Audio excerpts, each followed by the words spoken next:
cinnamon rolls originated in Scandinavia, so in Northern European countries is where they're most commonly found. We have known them today because of their fame in places like Northern America, where decadent pastries are very popular and very much on trend right now. So today in this recipe, we're going to show you how to make a classic cinnamon roll, but we're also using trends that are currently very, very popular in bakery right now, which is combining comfort food and decadence.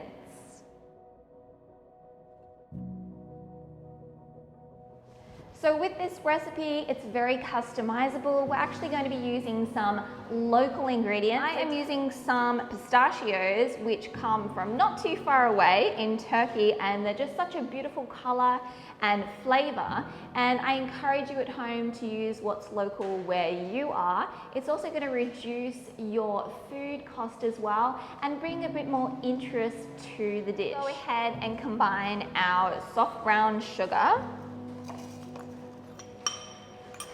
Optional, you can add some zest. So I'm adding some lemon zest today because I know it goes very nicely with our pistachios. And then just blend that up. Now we have all that citrus aroma and oils which have come out of our zest. We're going to go ahead and add our nut of choice, and mine being our beautiful pistachios.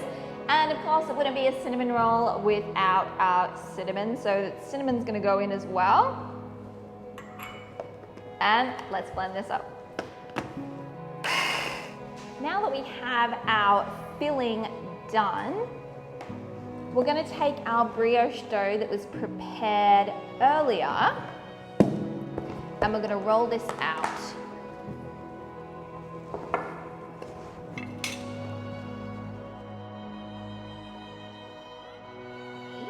I have some melted margarine here, and we are going to put this all over the dough. I just want to leave a bit of a seam just at the top. Once your dough is covered in your melted margarine, you can take your topping, and again, just leaving a little bit at the top.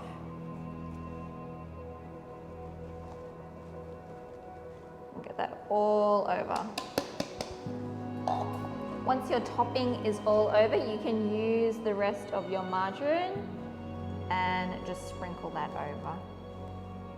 My shoulders end here. We're going to start at this end and then we're going to finish off that end here. So you want to roll this up into a nice tight sausage.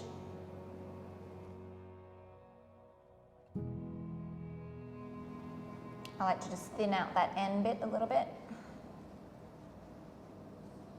Grab on a bit more easily. And then once you have your roll, I like to just roll it up. You can use some baking paper or one of these mats. And I'm going to pop this into the freezer just to firm up a little bit so it'll be easier to cut. I've just taken my gourmet cinnamon roll out of the freezer and it has firmed up nicely. Now at this stage, I like to usually just measure out how long it's ended up. And I know that I need to cut about 3 centimeters for each of my rolls. So you just divide it up by 12. So let's mark this off and then we're going to cut into it.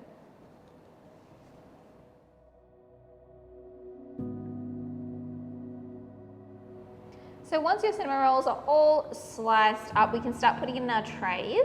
But what I like to do is that little tail on the end, I like to unravel it a little bit and just kind of tuck it underneath. And that's going to stop it from unrolling when it's in the oven, especially if you're using a much larger tray and you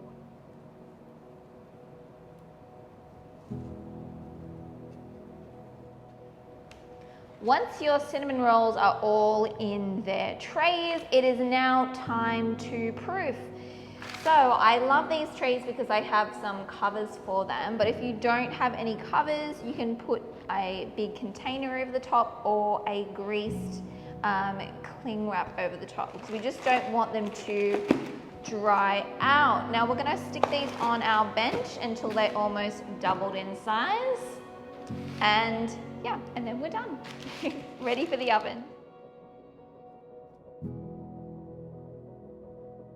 I've just started whipping up my vegan cream cheese and margarine. Just make sure that they are both very soft and at room temperature. So I've just whipped them up until they're nice and fluffy, and that took about 4 or 5 minutes. And then to that, we're going to be adding some instant vanilla pudding mix. Okay, so just going straight in, and we're going to beat this up for a couple of minutes. Now we're going to add our icing sugar. Now I've already sifted it onto a baking sheet here, and we're going to add it in 2 additions.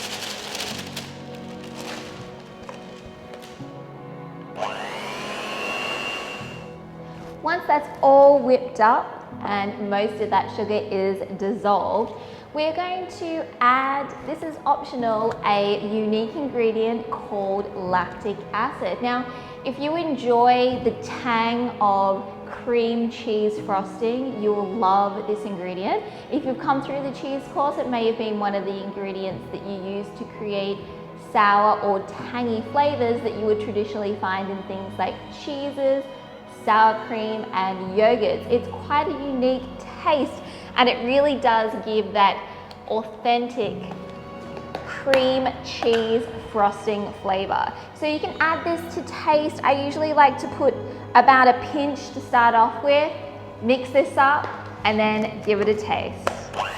So our cinnamon rolls came out of the oven. I've just allowed them to cool for about 20 minutes on these cooling racks here. So they still are warm, but they're just not piping hot. Now you want to grab your cream cheese frosting. Make sure that it is at room temperature, and we can start decorating.